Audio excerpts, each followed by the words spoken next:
this is Pink Beauty Fox 06 here, aka Ashley, and today in my video of my heart to heart, I want to tell you a little bit of my story of what it's like having fibromyalgia.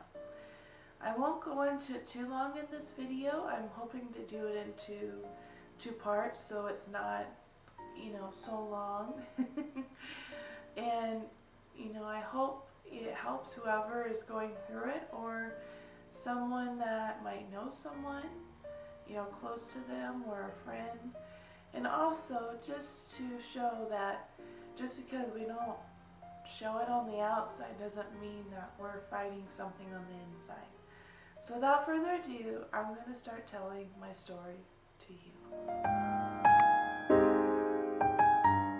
In this part of my heart to heart about my fibro story, I want to start with the beginning. I was diagnosed when I was 14 years old, and I'm going to be 30, so that's a long time having this condition.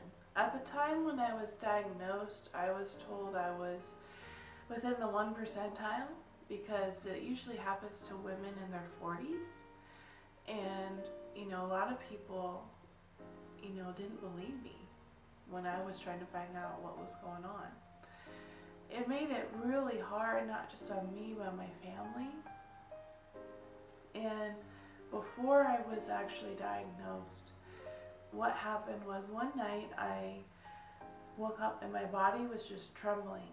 And I guess I was having a tremor attack. If you don't know what a tremor attack is, it's kind of like a seizure, but not as, harsh and intense, but your body's just like going like this. It's just, your whole body is just going out of control like a rattlesnake tail.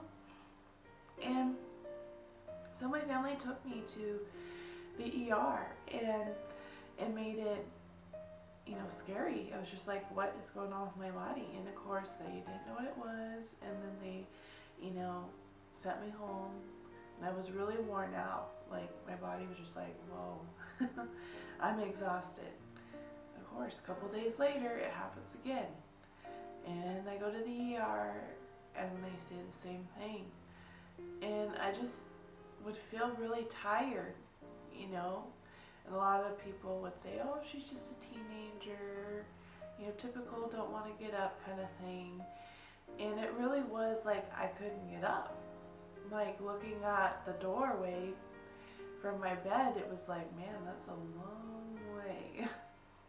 And it was different because I was like a real jock. I mean, not looking at me would think I was, but I was into basketball and softball, and also I did, a lot of vigorous activities.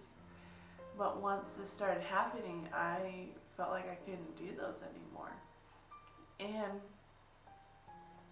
so we kept trying to figure out what it was. And I know, like, the doctors, aren't miracle workers a lot of times. They, still trying to figure out just as much as you are. But at that time, I just felt like everyone was against me, like all the doctors, and they were constantly saying it was in my head and I don't know what I'm talking about. But I just had, like, out of nowhere, I'd have really bad pain. Whenever I'd have a tremor attack, it could be really bad to where it was hard to be mobilized, like to even walk or talk. I felt like a toddler, starting all over again, trying to get my body to connect with my brain and to move. And I remember one time when it was really bad, I was doing homework because I hadn't been out of school for 3 months, trying to figure out what was going on. And she was helping me, and out of nowhere the tremor attack came, and I grabbed onto the table and I was shaking and shaking and shaking so bad that I guess my eyes were rolling in the back of my head. And then I just collapsed into my mom's arms because she came out. And I was just like a noodle. Like, I just, I couldn't talk. I couldn't do anything. Like, I could hear everybody. And in my head, I'm responding, but I couldn't verbally get the words out. And my mom excused herself, and she went in the room, and I just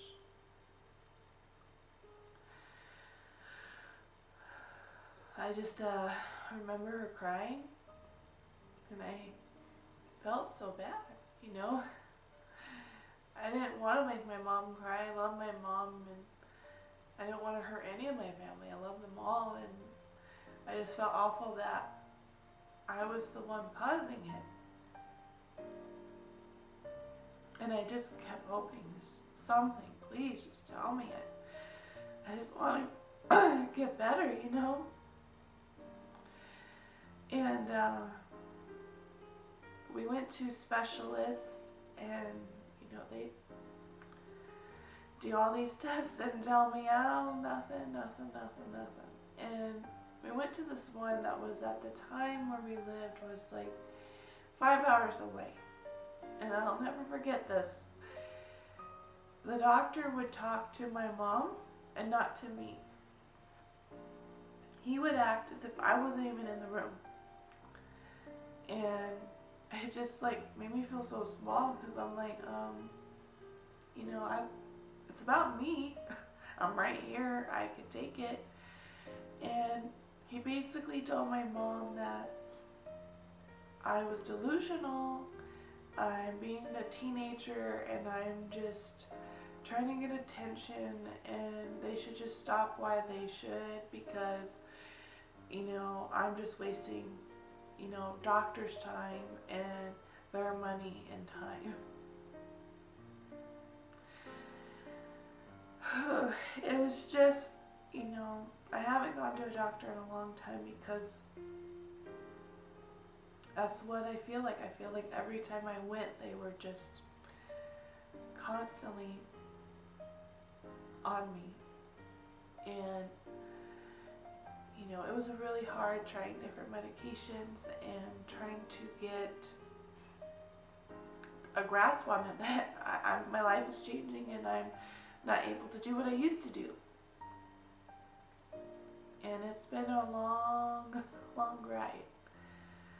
But that's what I'm going to end there in this video. Thank you for listening and watching my video of my fibro story. And stay tuned. I will continue on with how it's been from the beginning, middle, until now. Like and subscribe, and until next time, bye.